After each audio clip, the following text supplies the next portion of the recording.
Well, good morning, everyone. I am joined by Chief Durham, TK Simonoff, the RRHA. And over the last couple weeks, we had both frustrating days and sleepless nights.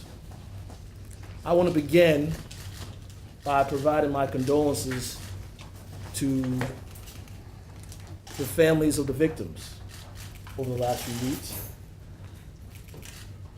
I want you all to know today is not about the policies or policymakers that have enabled this sort of gunplay to ravage most of our vulnerable communities. Today is about those who choose to terrorize the innocent, the hardworking, and those they hold hostage.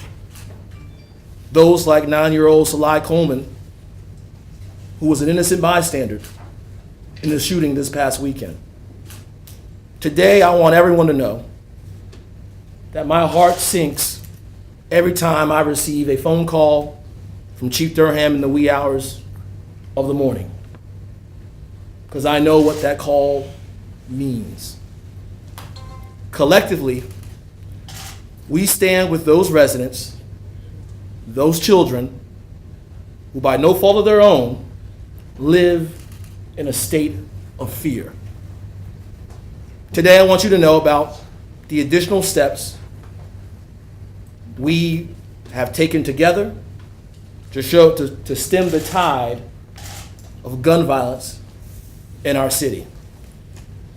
The chief is going to provide an update on the events of this weekend and his plans going forward. And then TK is going to talk to you about some steps RRHA is taking that I think we need to take to address some of the violence we have seen in our city over the last couple of weeks.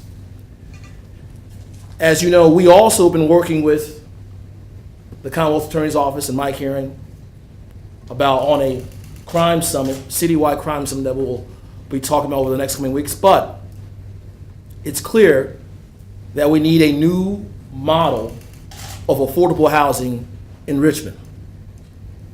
We've known this for decades, and yet we have continually ignored it. And we need to chart a path to building this new model. That's why today I'm also announcing a housing summit on the morning of October 31st. We've been planning this summit for a while, and I've been meeting regularly with leaders like Greta Harris with the Better Housing Coalition and Laura Lafayette to lay out the charge, expectations for this summit, which will be to draft a new plan for housing in the city, including options for a dedicated funding source for the redevelopment of public housing. We need to capture our current growth and leverage it for those who have not benefited from our recent successes. The respectful redevelopment of public housing is not the only topic of this summit, but it will be the priority. In addition to myself and Chief Administrative Officer Selena Cuffey-Glenn, I'll be asking representatives from RRHA, the Better Housing Coalition, the Richmond Association of Realtors, Housing Opportunities Made Equal, the Virginia Housing Development Authority, and others to join us in this conversation. Although we know this is a critical step in combating the underlying systemic issues that have long plagued some of our neighborhoods, we have to continue to be focused on the here and now. I've instructed our chief and requested TK to take whatever legal means at their disposal to redouble their efforts to stem the tide of violence. And you'll be hearing from them momentarily. Our prayers go out to the families of the victims. But I want us to not only come together to mourn their loss, but to strengthen our resolve as a community, doing everything we can to stop the violence. This is our plea for peace. Peace in our neighborhoods and peace in our streets. I want to now hand it off to Chief Durham to give an update on what we've done and what we plan to do moving forward. Chief. Well, thank you, Mr. Mayor. Good morning, everyone. Let me start off by saying I think it's very important to state that there is not an aggravated shooting or a homicide that occurs in the city of Richmond where the mayor is not on the phone with me and I'm giving him updates. I think that's the first thing to say. As of today, the city has experienced 46 homicides. Now, I know there was a report in the paper and there's some discrepancies, or people think there are discrepancies in our reporting numbers. We report our numbers according to the FBI's Uniform Crime Reporting. So today we have 46 homicides. However, there are 9 other death investigations in the city, and those are classified as manslaughter. Those are the ones that involve police shootings, which we have 2 officer-involved shootings this year, and the others, what you call justifiable shootings, self-defense claims. Those are not captured in UCR, but they are tracked. We capture those numbers. The victim from Saturday night shooting up on 5th Avenue succumbed to his injuries early this morning. So again, we picked up another one, another homicide this week. Folks have stated that, you know, I'm always aggressive towards our communities. Just as they're asking for help, that's my plea, that's my cry for help from the community. Every day that the men and women of the Richmond Police Department come to work, they're out there to protect and serve. And it's very disheartening for us when we come to those scenes and we want to help. And in certain communities, our most challenged communities, that folks, they're not giving us that help. It's sort of like putting a puzzle together. If we don't have a clear-cut case with the evidence that's presented for us and eyewitnesses who can testify, that's the most important thing. We need people to testify that a certain person is the one who committed that crime. That's our struggle. That's our frustration. And it's just as much as they want help from us, again, your police department wants help from you.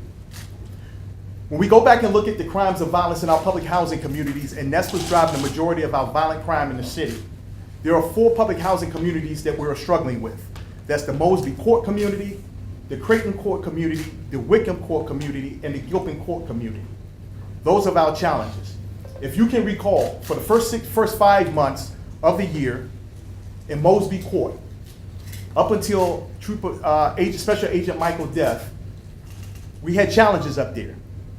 At the direction of the mayor and what we were doing, already doing, I deployed every available resources that I had in the police department, as well with our federal and state partners. We were able to reduce crimes of violence in that community. However, we started seeing an uptick in Wickham and Creighton courts. The back and forth gunfire the back and forth gunfire in those communities. Again, we took that same concept, tweaked it a little bit, and moved those resources from September the 1st. As of today, we have not had one violent crime in Wickham or Creighton Court. The struggles for the police department is I have limited resources.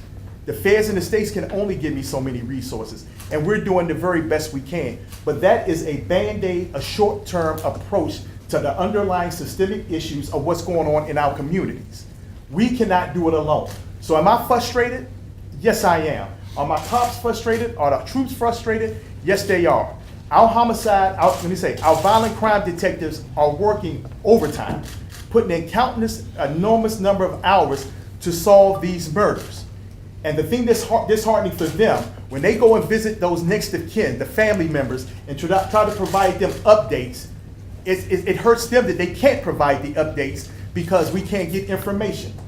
And to show the mindsets again, and I'm not knocking, we have great people that we work with in those public housing, that our sister agencies in city government and the nonprofits work with. There are good people in those communities. But there is a population, ladies and gentlemen, that wreak havoc, that instill fear. I call them neighborhood terrorists because that's what they are. And those are the folks that folks are scared of. I used the example yesterday. If I'm a drug dealer and folks are scared of me, you have Mr. Herring here who has a family, doing everything, go to work, provide for his family. All he wants to do is survive. If I have the mayor who's a drug abuser, he's coming to me, I'm not going to get information from him, and I'm definitely not going to get, because he's concerned about his family. That's what we're dealing with. That's the reality of what's happening in some of our communities here. And you can't just put the blame on the police, government officials. We own it, but however, everybody has a role. And I have to say this, I may hurt some feelings. We don't have those problems on the West End. You know why? Because when there's a crime up there, the folks pick up the phone. The neighbors are calling the police. We just don't have that in our public housing communities. And I understand there's a fear. And we do everything that we can to ensure that if they come forward, that they're going to be protected. But I can't sit here and promise you that I can save someone from harm. I can't. And that's unfair to me and my police department. With that being said, we're going to have a watch list. Again, I'm deploying what we have in Gilpin Court now. In Mosby Court, I put 2 footmen over there. And I believe when I first got here, I said it was my commitment that every opportunity, once we graduated, recruits from the academy, that I was going to assign walking beats. That's the best way to build relationships. You can't have a police force that goes in, leaves, goes in and leaves. You're not building any trust. 723 arrests in public housing, 4 public housing communities, just those 4 that I named. Wickham, Mosby, Gilpin, Creighton, and Gilpin, Mosby, Wickham, Creighton, and I missed one. Gilpin, Mosby, Creighton, and Wickham. 723 just in those communities. So think about that. We're asking for the community, and our philosophy is community policing, building relationships. That's the only way you're going to get the job done here. But when we go in there and we're making those kind of arrests, that takes away from our credibility. Even though those folks are committing violence and we're removing those people, they're saying that we're the bad guys. So we can't win for losing, but we're not going to stop. So we're going to have a watch list and we're going after these folks. Working with TK, this is not just our first setting. We meet monthly to talk about some of the strategies that we have to deal with. When we serve warrants in these apartments, that information is passed along to Mr. TK, and they're evicting folks. That's what it's going to take. But what we're also finding, there are folks inside those residents who shouldn't be there. And I know they're working on that, and he'll speak on that. But it's a challenge, ladies and gentlemen. At the end of the day, I own it. At the end of the day, when I'm making those calls to the mayor, and he knows, like he said, 2 or 3 o'clock in the morning, when my staff, we're on the scene, trying to bring some peace of mind and assurances that we're going to do everything we can to bring closure to these families, it's tough when we're not getting the help. On the scene on Saturday, there was a young lady, a mother, out there who says, if you know something, you need to say something. I'm tired of this. We all should be tired of it. And her daughter comes up and says, Mom, you're not a snitch. What do you expect us to do? We're begging. We're pleading. Just as frustrated as they are, we are also. So that's what we're doing. We have the resources over there. We have made numerous arrests in Gilpin. Just Sunday after the event, we made about 13 arrests, and the majority of the arrests coming out of Gilpin Court are drug arrests. Every community is unique. You look at Creighton and Wickham, that's gunplay, all because of social media, comments being made. But every community is unique, and it's not a cookie cutter approach. We strategize, we have meetings, and we're doing the best we can. And I want to, before I pass it on to Mr. Summerall, these are the weapons that we're getting out. All these are public housing. So you tell me how we're supposed to address this issue. In order to go into a residence, you have to have probable cause, a warrant. But this is what we're dealing with. So I need the community's help. My officers need the community help. We all need the community help. And you all, the media, you play a part in this in telling the story. Can't make it one-sided. Thank you. Good morning. My name is TK Salmanath. I'm the CEO at the Richmond Redevelopment and Housing Authority. The Housing Authority has been in business for almost 75 years, created for the purpose of providing affordable housing for the poorest of the poor in our communities. So back in the 40s and 50s and 60s, we have produced almost 4,000 public housing units in a concentrated way in the East End and also in Gilpin. Gilpin alone has almost 1,000 housing units. So it's a recipe for the kind of problems that we are seeing in this day and time. So we have an independent board who are appointed by the City Council. Most of our funding for running the public housing comes from the Department of Housing and Urban Development, which is a federal agency. And as you know, as the ebbs and tides of the federal dollars come in and go out, we have challenges of maintaining this aging stock as well as providing decent services to our residents. We have 177 associates who work very hard in the trenches to provide good services to our families. We have 14 family developments 8 senior developments, nearly 10,000 persons live in our public housing units. Almost half of them are children under 18. And there's also a large senior housing population. So my heart also goes out, just like the mayor said, the victims, families, 4 of them were killed in Gilpin Court. We know a few of the families. The mother, Bianna Smith, who lives in our community. Her 27-year-old Janelle Smith was dead. Yeah. So it's really, rampant, the kind of violence that happens here. So I'm working with the police department, with the city, and the message to a handful of people who create these problems for our good citizens who live in our communities is this: we are coming after you. We know who you are.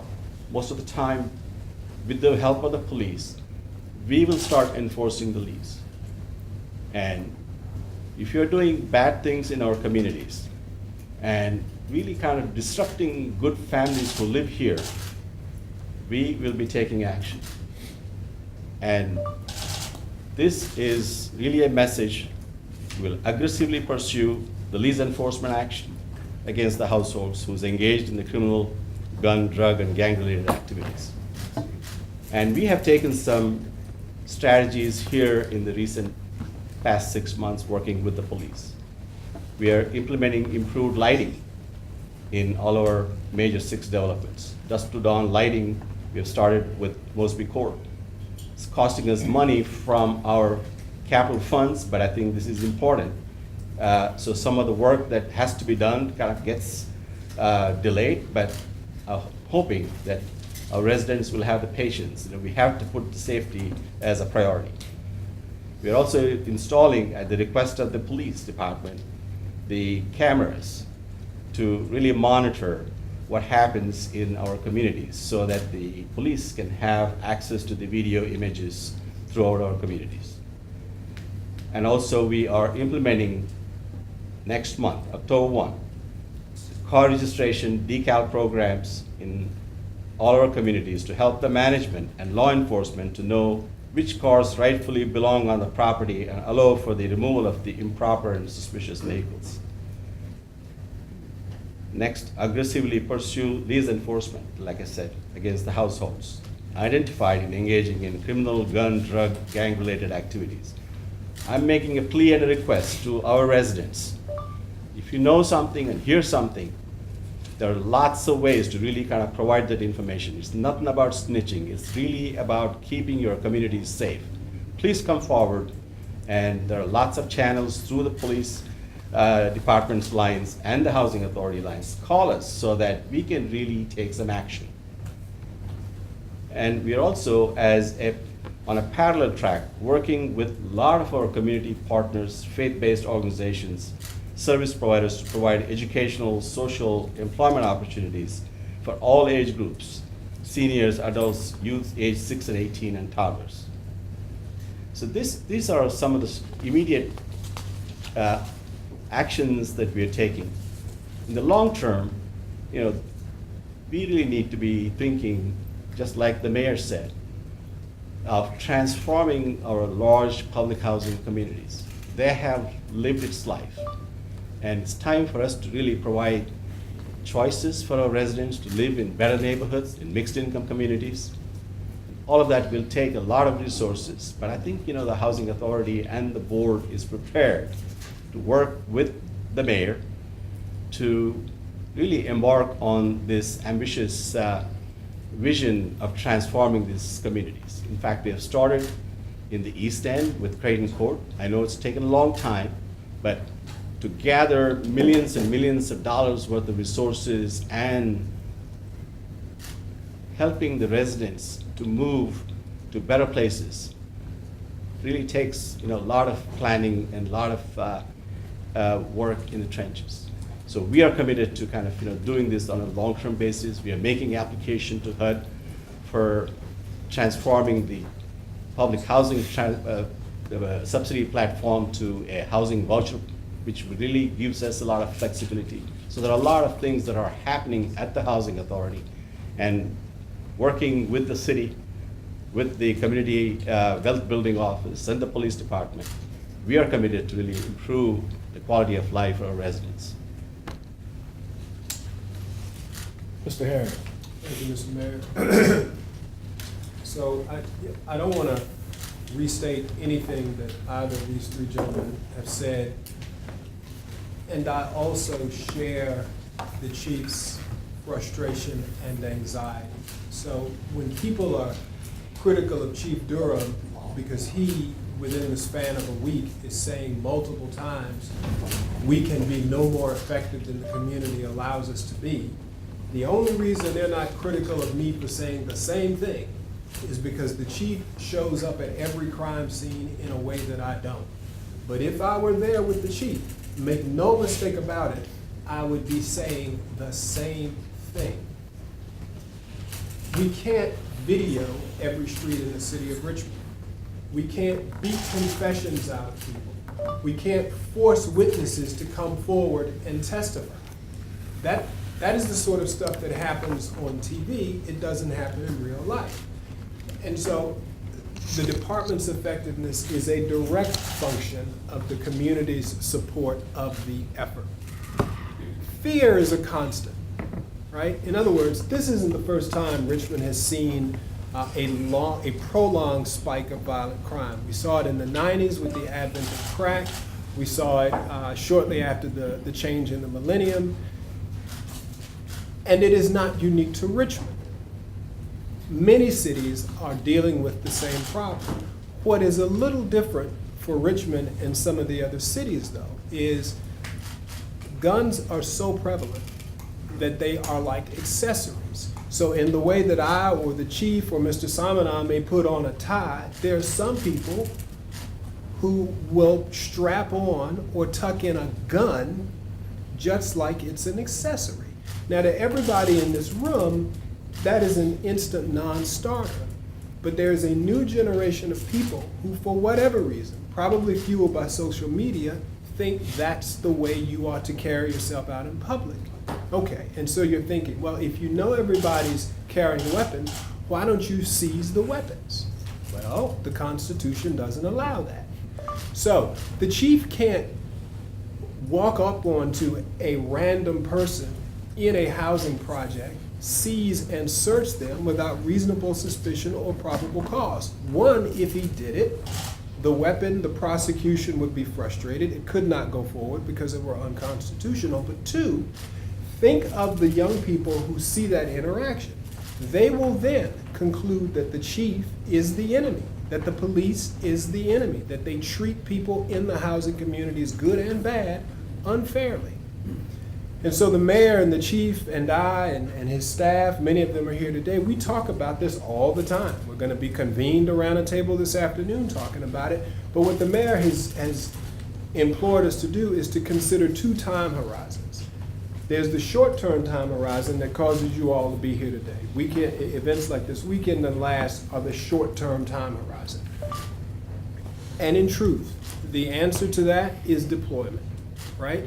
The only way to prevent a random shooting, unless you have footage and you can be up on people in real time and monitor their movements in real time, and you know we don't have that. The only way to prevent it is increased deployment. With increased deployment, you are going to have increased arrests. With increased arrests, you are going to have a difficult tension between our goal and the community's perception of what's happening to their community.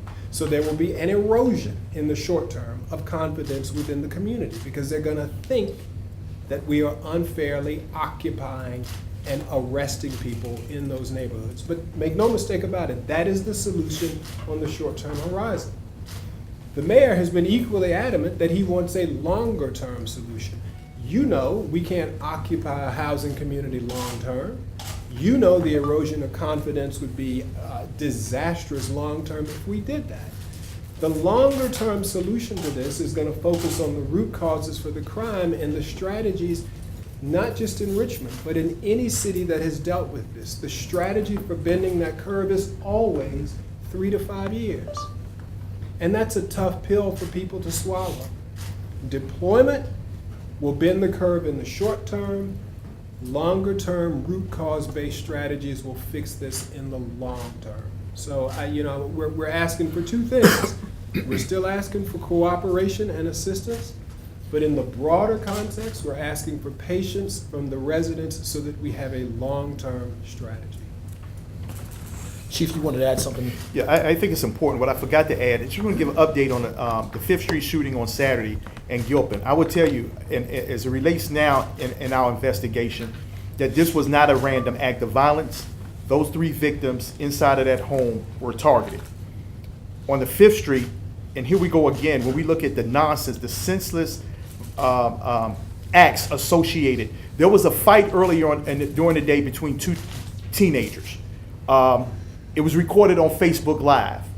Once the comments started talking about bashing the person who lost, we are under the belief, based on information that we're receiving, this person or someone associated with this person came back and targeted the same house that the person was involved in the fight resided at. And let's talk about, again, the community's health. If you recall, Monday before last, on a holiday, Gillies Creek, there was a shooting. One person lost his life, another person was injured because of gunfire. There were almost, I'm being told, 600, almost 1,000 people on the scene. Only 2 people came forward. How are we supposed to solve crimes? How are we supposed to take these bad people off the street, again, if nobody is helping? My police officers, my detectives, we're tired of getting beaten up. So all we're asking them for is just a little help. That's it. We want to do our job, but it takes more than the police. I always say we can't do it alone.